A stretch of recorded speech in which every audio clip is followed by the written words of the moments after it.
தோசையை வருங்க. மணமகளே, இன்னும் நம்ம கையில மீனை வச்சிருக்கான்னு பாக்குறீங்களா? இன்னைக்கு நம்ம இந்த மீனை வச்சு மீன் தோசை தாங்க செய்ய போறோம். அதுவும் எப்படி செய்ய போறோம்னா, இந்த மீனை கிரேவி பண்ணி தோசைக்கல்ல தோசையை ஊத்தி இந்த கிரேவி எடுத்து அதுக்கு மேல வச்சு ஒரு பரட்ட போறோம். மண் சட்டி வச்சுக்கலாங்க.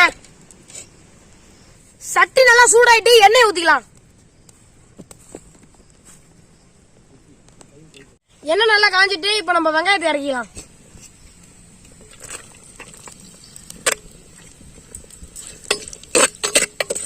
மண் சட்டிங்கிறதுனால ஹீட் நல்லா ஆகும். தக்காளி சேர்த்துக்கலாம்.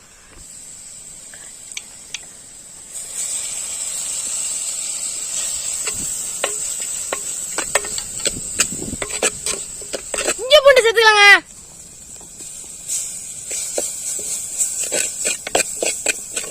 பச்சை மிளகாய் எடுத்துக்கலாங்க.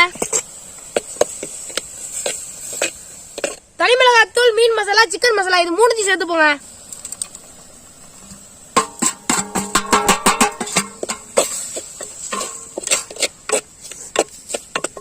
உப்பு சேர்த்துக்கலாங்க.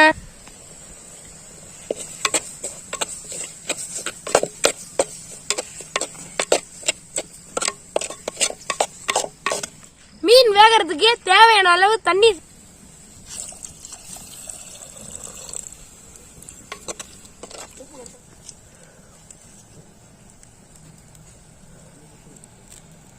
கொதிக்கிற குளத்துல துடிக்கிற மீனை இறக்கி போங்க.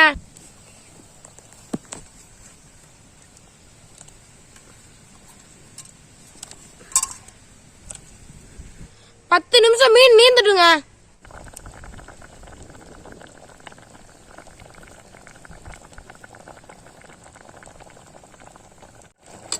சரியான மீன் நல்லா வெந்துட்டு இப்ப தண்ணி சுண்டுறதுக்கு மீனை தனியா எடுத்து வச்சுக்கலாங்க.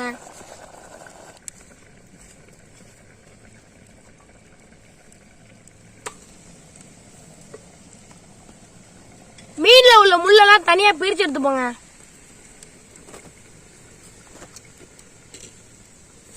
எப்பா சரியான சுடு சுடுதியா. தலைவர் அப்படி வெறுத்தமா வந்துருக்கு ஐயா. சரியான சொல்லுங்க. இங்க பாருங்க எவ்வளவு பெருசா இருக்கு பாருங்க முள்ளு. முள்ளு உள்ள மீன் கறியில பண்ணு.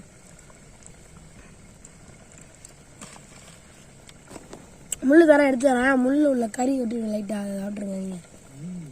நிறைய சூப்பரா இருக்கும். அப்படியே எலும்புல ஒட்டி இருக்க கறியை சாப்பிட்டா நல்லா சாப்பிட்டே சாப்பிடும்.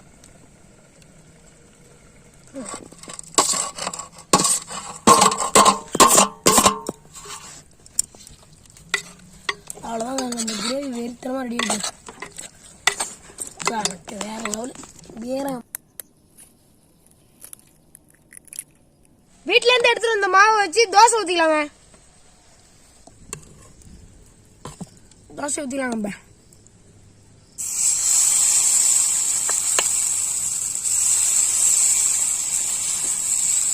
ஊற்றிக்கலாங்க.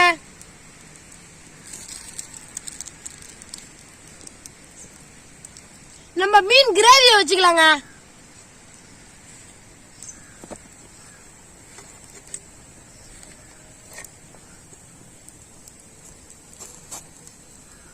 இப்ப இதுக்கு மேல ஒரு மூடியை போட்டு மூடிக்கலாங்க. எதுக்கு இப்ப நம்ம மூடியை போட்டு மூடி இருக்கோம்னா, தோசையை நம்ம பெரட்ட தேவையில்லைங்க. நம்ம பெரட்டாமலே மேலாப்புல அப்படியே வெந்துருங்க. வெறித்தரமா வந்துட்டுங்க. அப்படியே தட்டில் மாட்டிடுங்க.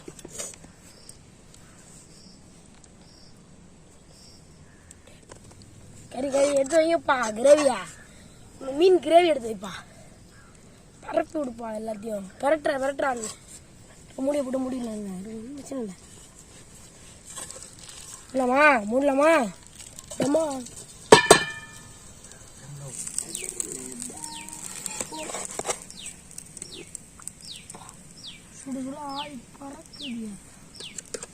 அருமையா நம்ம தோசை ரெடி ஆயிட்டுங்க. சரியான டேஸ்ட்ல இருக்க போதுங்க. இது தொட்டுக்க கூட தேவையில்லைங்க. அப்படியே அடிச்சு தூள் கலப்புலாங்க வச்சு கிழிக்கலாங்க வச்சுக்கிட்டு. சரியா இருக்குங்க. வச்சு பாருங்க. இங்க பாரு செம்மையா இருக்குங்க தோசை. இதோட முட்டை வர அடியில் ஊத்திருக்குங்க. அருமையா இருக்க போது முட்டை, நம்ம கிரேவி, மீன் கிரேவி, இது மூணுத்தையும் சேர்த்து சாப்பிடும் போது அருமையா இருக்க போதுங்க. தோசையை வாங்க.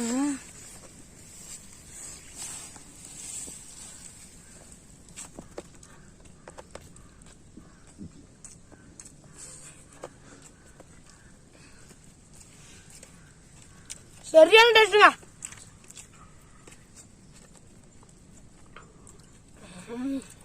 எதுவுமே தேவை, தொட்டுமே தேவையில்ல, அந்த மாதிரி டேஸ்ட்டு. முள்ளு சுத்தமா இல்லை, முள்ளு அருமையா இருக்கு. கண்டிப்பா குழந்தைங்களுக்கு வாங்கி கண்டிப்பா கொடுக்கலாங்க. முள்ளு போறதே முள்ளு.